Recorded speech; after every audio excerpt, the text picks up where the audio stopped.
Welcome to Kinagatan Elementary School. At mula po dito mga ka-Elia, mag-aantay po tayo ng 4 na estudyante na lalabas po mula sa gate ng eskwelahang ito upang makatanggap po ng 50 pesos na pamerienda mula sa kanilang pag-aaral sa maghapon sa loob ng eskwelahan katulong ating mga minamahal na butihing guro.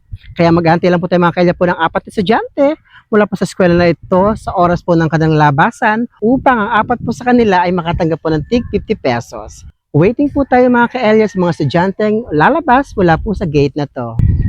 O ayan po mga ka-Elia, may lalabas na pong estudyante. Ano po pangalan mo? Andre po. Wait lang. Ang pangalan po niya ay si Andre. Siya po ang una po makakatanggap po ng ating 50 pesos na pang merienda.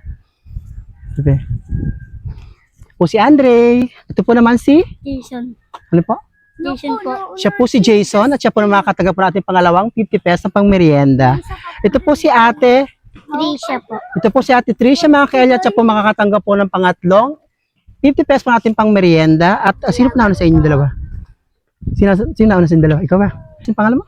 Francine po. Siya po si Francine at siya po makakatanggap po ng ating pang-4 na 50 pesos pang merienda. At dahil may kasabay po siya mga ka-Elia, Ate Rica, ano pangalan mo? Yana po.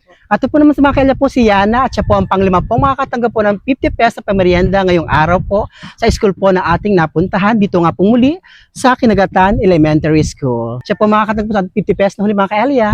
Wait lang po, bebe. Bebe. Bye-bye. Thank you. Thank you po. By the way po, maraming salamat po sa lahat po ng ating mga butihing guro mula po dito po sa Kinagatan Elementary School. God bless po sa ating eskwelahan at muli po, thank you so much po sa panonood po sa ating mga content video. Bye-bye! Bye-bye! Bye-bye! Bye! And thank you!